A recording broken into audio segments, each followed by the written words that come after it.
শুভ সন্ধ্যা বন্ধুরা, স্বপ্ন অফিস চ্যানেলে সবাইকে স্বাগতম। আজকে আমি তোমাদের জন্য নিয়ে এসেছি কই মাছের একটা রেসিপি। আমি আজকে বানিয়েছি তেল কই।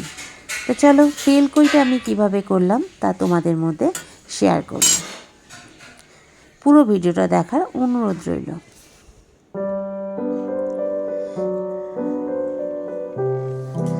তো সবার প্রথমে আমি দেখো কই মাছ নিয়ে নিয়েছি, আর পাশে কটা বাটা মাছ ছিল, এগুলো আমি ভাজা করব বলে রেখেছিলাম, একই বাটিতেই রাখা রয়েছে। তেল কই করার জন্য লাগবে আমার পরিমাণ মতো নুন, হলুদ, 1 চামচ জিরের গুঁড়ো, আর নিয়েছিলাম আদা রসুন লঙ্কা বাটা, 1 বাটি নিয়েছিলাম পেঁয়াজ বাটা, কারণ আমি এখানে বাটা পেঁয়াজ দেবো, আমি কোনো কুচনো পেঁয়াজ দেবো না, আর লাগবে আমার তেল। তো চলো আজকে আমি পুরো ভিডিওটা মানে রান্নাটা কিভাবে করি তোমাদের মধ্যে শেয়ার করব। এই যে নুন আর হলুদ এবার মাখিয়ে নেব, আর পুরো ভিডিওটা দেখার জন্য তোমাদেরকে অনুরোধ রইল, কারণ ভিডিওর মাঝে আমি ছোট ছোট কিছু টিপস দেব।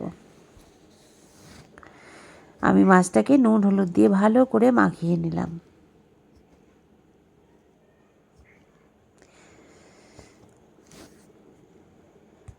গ্যাস জ্বালিয়ে নিলাম, কড়াই বসিয়ে নিলাম। এবার কড়াইটা গরম হলে এর মধ্যে দিয়ে দেব তেল। কড়াইতে তেল দিয়ে নিয়েছি, আর এই ভিডিওর মাঝেই থাকবে তোমাদের জন্য খুব সুন্দর একটা টিপস। তো দেখো আমার তেল গরম হয়ে গেছে, আমি এবার মাছগুলোকে ছেড়ে দিলাম।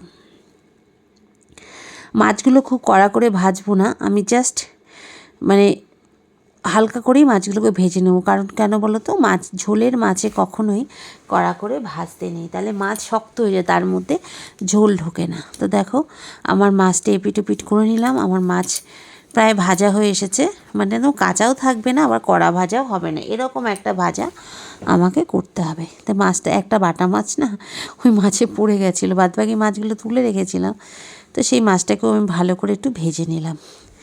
নিয়ে তারপরে বাদবাকি যে আর কই মাছগুলো ছিল সেগুলোকেও পরপর আমি ভেজে নিচ্ছি। আর কই মাছ তেলে দিলে কেমন হয়ে যায় না, এই জন্য মাছটা যখনই কড়াইতে দেবে দিয়ে সাথে সাথে উল্টে দেবে, তাহলে দেখবে মাছটা বেঁকে যাবে না।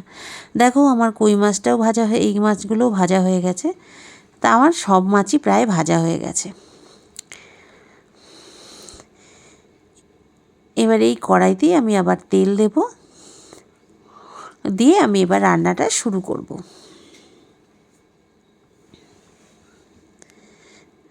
আবার একটু তেল দিলাম,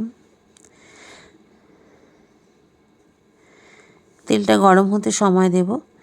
তেলটা গরম হলেই এর মধ্যে দিয়ে দেব একটু জিরে, গোটা জিরে ফোড়নে।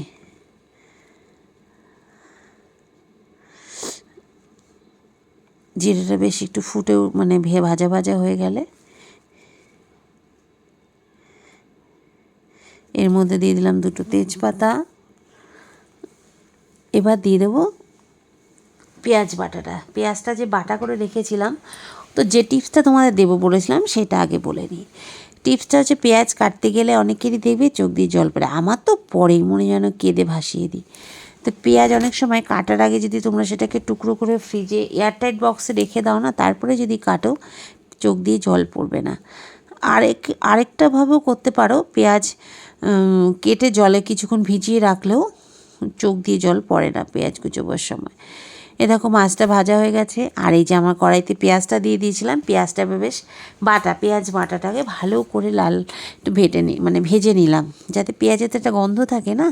তার মধ্যে এবার দিয়ে দিলাম টমেটোটা যাতে নরম হয় খুব তাড়াতাড়ি। এর মধ্যে যদি একটু নুন দিয়ে ঢেকে দাও না, তাহলে টমেটোটা খুব তাড়াতাড়ি নরম হয়ে যায়। তা আমি এর মধ্যে একটু অল্প পরিমাণে একটু লবণ দেব, দিয়ে আমি এটাকে ঢেকে দেবো। দিয়ে একটু নাড়াচাড়া করে এটাকে আমি কিছুক্ষণ গ্যাস সিম করে ঢেকে দেব।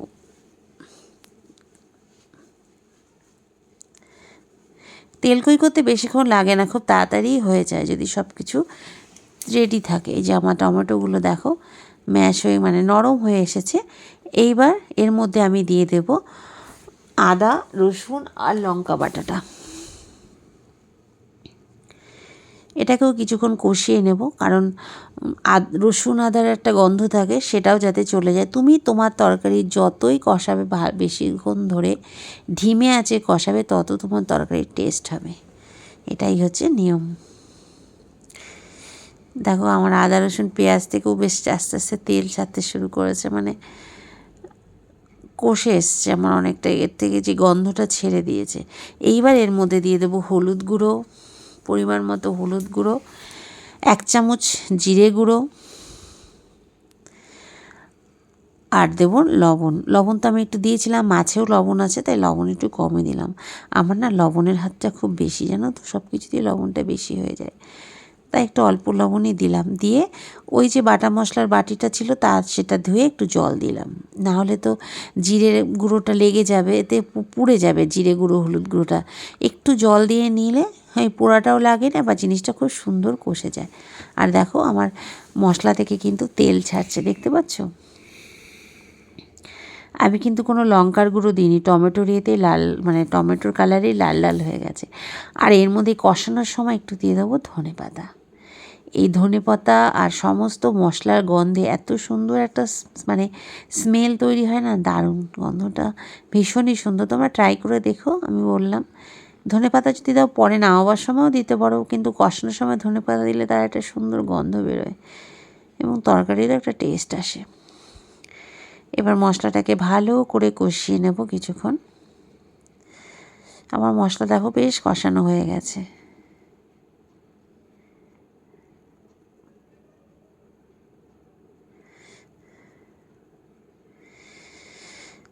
এবার এর মধ্যে দিয়ে দিতে হবে জল।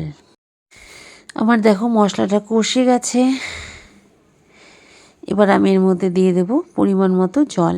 যেহেতু মাছটা আমার অনেকটাই মাছ, আর গ্রেভিটা মানে খুব ঝোল ঝোলও হবে না, আবার শুকনোও হবে না, একটু মাখো মাখো থাকবে। আমি বুঝে সুঝে জল দেবো, তোমরা যে যেমন খাবে সেইভাবেই জলটা দিয়ে নেবে, আর ঝালটাও তোমাদের ইচ্ছে মতো দেবে। আমি কোনো লঙ্কার গুঁড়ো দিইনি, আমি কাঁচা লঙ্কা দিয়েই করেছি।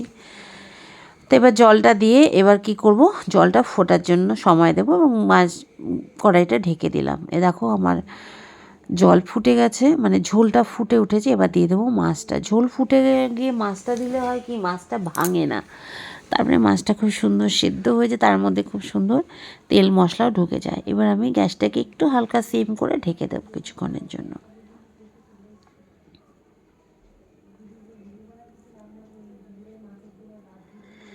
সিম করে ঢেকে দিলাম।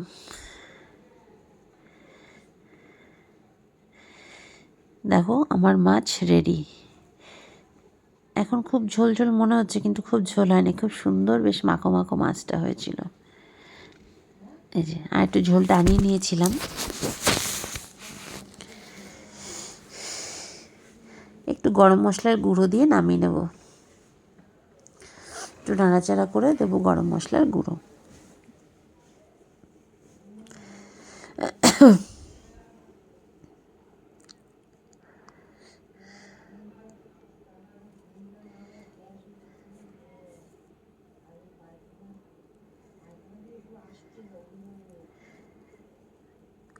তৈরি হয়ে গেল আমার তেল কই। তো তোমরা বাড়িতে ট্রাই করে দেখো, আর আমার এই ভিডিওটা কেমন লাগলো অবশ্যই কমেন্ট করে জানিও। ভালো লাগলে অবশ্যই লাইক করো আর শেয়ার করো। আর একটা কথা বলে রাখি, আমাকে সাবস্ক্রাইব করতে ভুলো না, তাহলে আমার নতুন নতুন ভিডিও নোটিফিকেশান তোমাদের কাছে খুব তাড়াতাড়ি পৌঁছে যাবে। এবং আমার রান্না যদি তোমাদের ভালো লেগে থাকে অবশ্যই একটু কমেন্ট করে জানিও। কোনো ভুল ভ্রান্তি থাকলেও সেটা জানিও, কারণ সবাই মানুষ মাত্রই তো ভুল হয়, তাই না বলো? তো চলো, রেডি হয়ে গেল আমার তেল কই।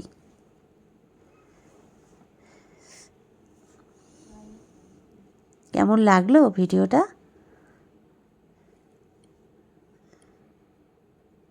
আবারও বলি, ভালো লাগলে অবশ্যই একটা লাইক করো, কমেন্ট করো এবং শেয়ার করো। আর বাড়িতে আমি যেভাবে বানালাম, বাড়িতে এইভাবে বানিয়ে দেখো, আশা করি ভালো লাগবে। আমার বাড়ির সবাই কিন্তু বলেছে খুব ভালো হয়েছে। তো তো তোমাদের মধ্যেও শেয়ার করে দিলাম তেলকইয়ের এই রেসিপিটা। আমি একটু গরম মশলা গুঁড়ো দিয়েছিলাম।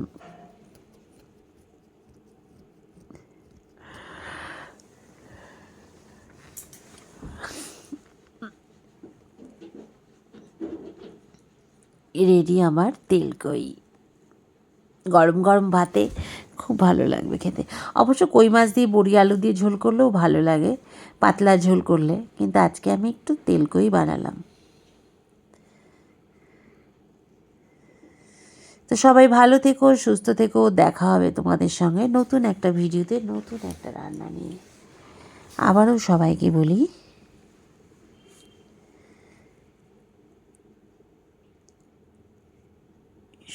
শুভ সন্ধে।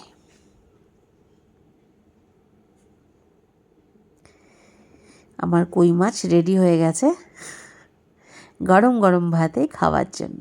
টাটা, সবাই ভালো থেকো, সুস্থ থেকো।